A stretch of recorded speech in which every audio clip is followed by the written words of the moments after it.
Hello, testing. Hello, testing. So I keep wanting to make a general tips video, but for some reason, whenever I record myself speaking, I get super nervous. Like, ridiculously nervous. I don't know why. I have no problems when I play violin. If I just record myself and I play violin, I feel really relaxed. Also, when I'm on Skype, like when I'm teaching a lesson on Skype, I feel super relaxed. But when I'm recording myself just speaking to the camera, I just feel so nervous for some reason. I have issues.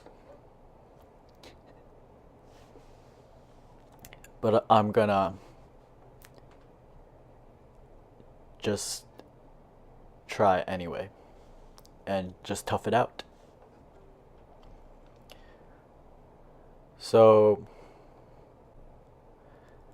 for general tips, I think I'm gonna just try to show the difference between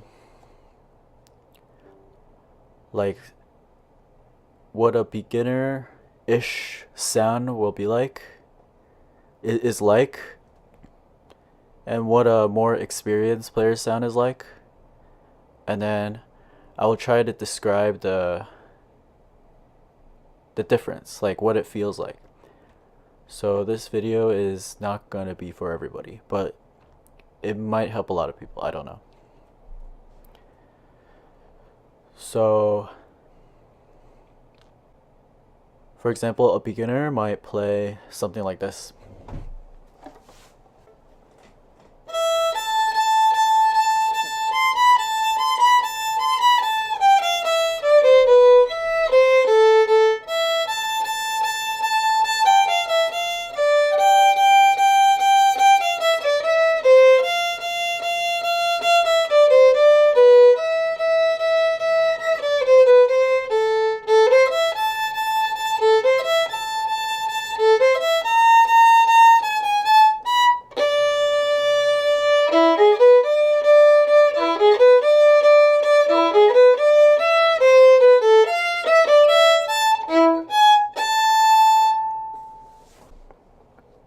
And then the more experienced player is probably something more like this.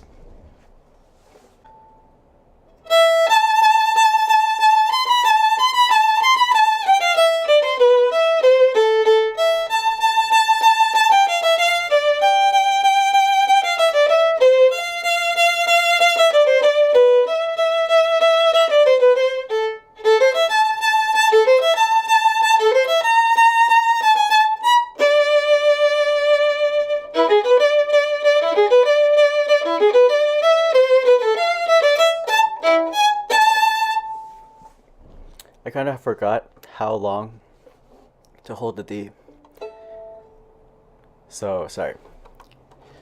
But the main difference between those that I feel is like when I did the second one, I'm actually doing a lot more work, especially my right arm. Like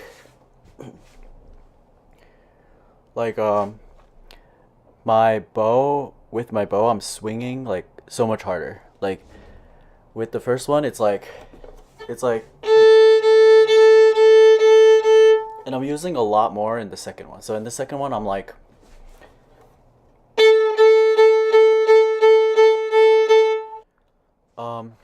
in the second one I'm swinging a lot harder, and I'm using a lot more bow. So I feel like I'm doing a lot more work in the second one. Like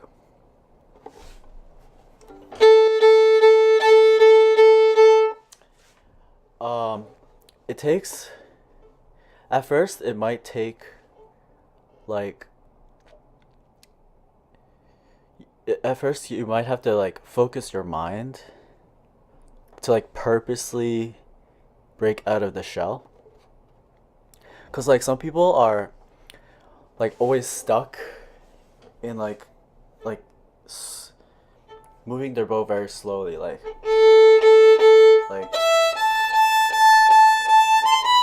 and it can be like it can be very hard to get out of it. So of course, like you're not gonna just get good all of a sudden, like after you watch this video, if you're like more beginner. But like it's a long-term process. But if you keep it in your head and you know about it, you might improve faster. And then it also gives you a goal. So yeah, at first you might have to really just like really purposely swing faster. And then when you at first when you just because you know about it, you can swing faster. Like just it takes some uh you have to like intentionally do it harder and faster at first to break out of it. For some people, for a lot of people, just like I am intentionally forcing myself to talk to this camera that for some reason is making me very nervous. And then hopefully over time you will just get used to it. I'm pretty sure that I used to, a very long time ago, I was very nervous like to play violin for the camera. But then I kept doing it, and now I just feel super relaxed when I play violin for the camera and not talk. And also now, like also when I tutor somebody, I feel super relaxed. Like even when if their parents are here, I feel super relaxed too. Like it used to be, oh my god, their parents are here, like pressure, like that. Also when I first tutored on Skype, uh, I felt so nervous too, and then now I just feel super relaxed for some reason. So hopefully I can break out of this camera thing too. And same thing with the bow thing. For a lot of people, it's something that you can break out of. Like, you can just practice intentionally swinging harder. Of course, it's not just. I'm just picking stuff to talk about. Obviously, violin playing isn't just about that one thing, like one bow swing. There's also, like, I'm doing a lot more work in the vibrato too. Like, in the first one, I hardly did any vibrato. I did like basically no vibrato. And then in the second one, I did so much more vibrato, like.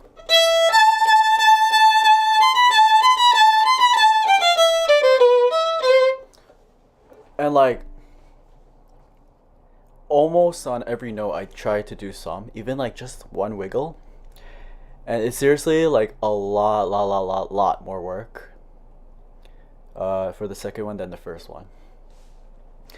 And like, even like for the really annoying hard notes, I try to do some. See, it's so much, it's tremendously more work.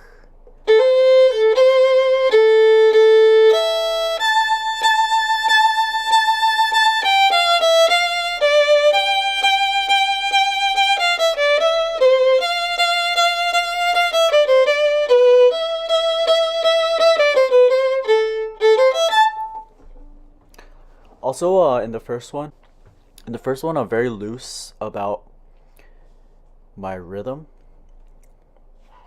Like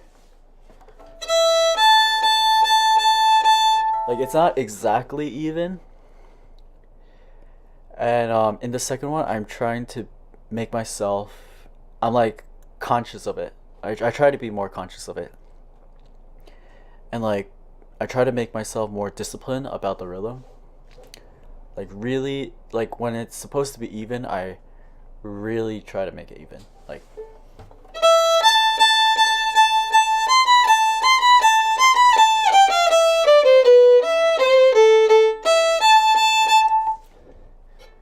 and then there's also, of course, I think for intonation, I kept both sort of, even the first one, I kept it like sort of in tune. So I think like intonation doesn't make as big of a difference of showing. Intonation doesn't make as big of a difference when it comes to showing like that good or bad. I think, in my opinion, I think rhythm and sound kind of show a bigger difference in general between like whether, oh, this guy sounds like he's new-ish to violin, or this guy sounds like he's more experienced. Like if I play, like, for example, on something else like Happy Birthday, if I just go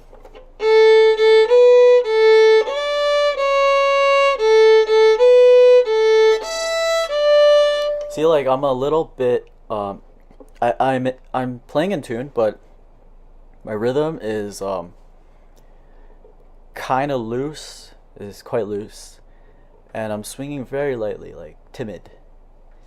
And then if I just swing more even and more kind of more decisive and more like intentional for each beat, then people, like, the audience will feel it more, and it'll sound like you're a more better player. So if I go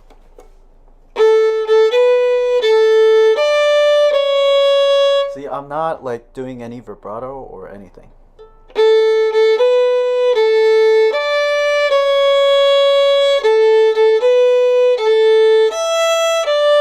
I'm just making my bow swings nicer and more even and like more intentional for each one. Of course, if I add vibrato and like connect the vibrato, it's probably gonna take it to like even higher level probably.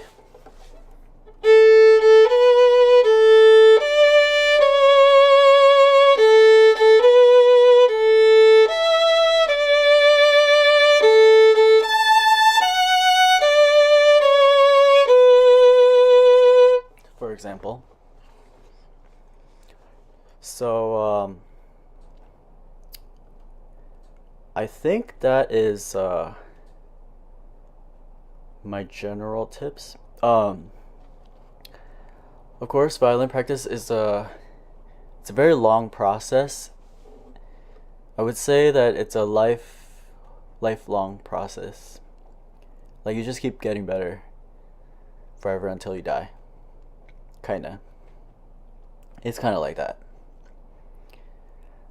So it just helps to have like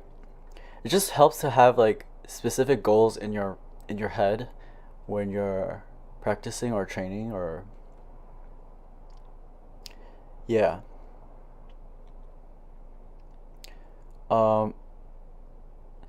See, another difference between my first example and my second example is that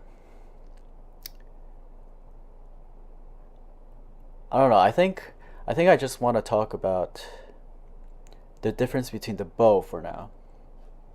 So I know I showed vibrato too, but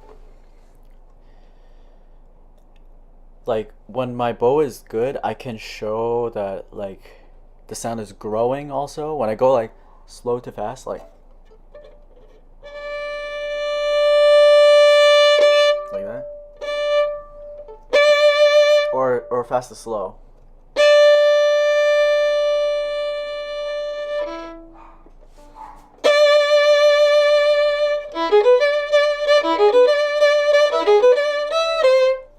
You know, like people who are like beginners ish, they won't do stuff like that. They will just hold the note, right? They'll just hold the note like, and maybe in their heads they're just counting the beat. Like they're just counting like 1, 2, 3. I don't, how long is that anyway? I don't remember.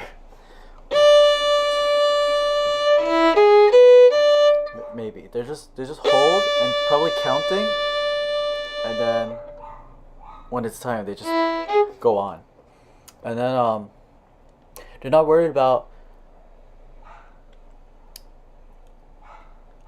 vibrato. Also, I said I wouldn't talk about vibrato, but I lied.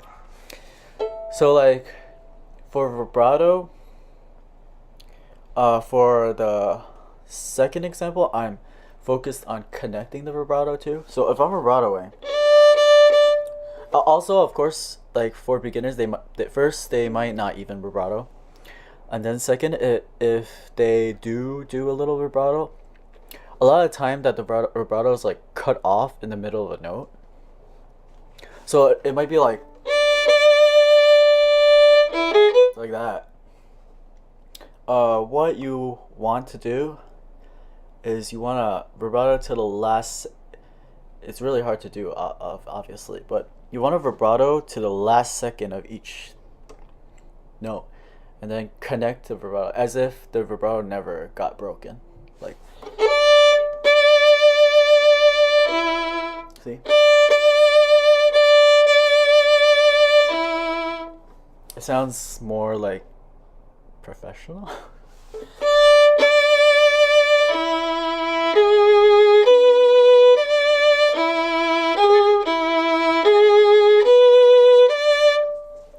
But it is, see, as you can see, it's like a million times more work than not doing that. So I guess that's a trade-off. I am starting to feel more and more comfortable talking to this camera right here. Slowly. I think I'm slowly getting used to it. So hopefully I will continue to feel more and more comfortable in front of this camera when I speak. So I kept wanting to speak a little bit about some general tips, but the camera nervousness kept stopping me. But here I am, start trying it out a little bit. I hope this helps somebody. It's not for everybody, but I hope it helps someone. And I guess that's all for now.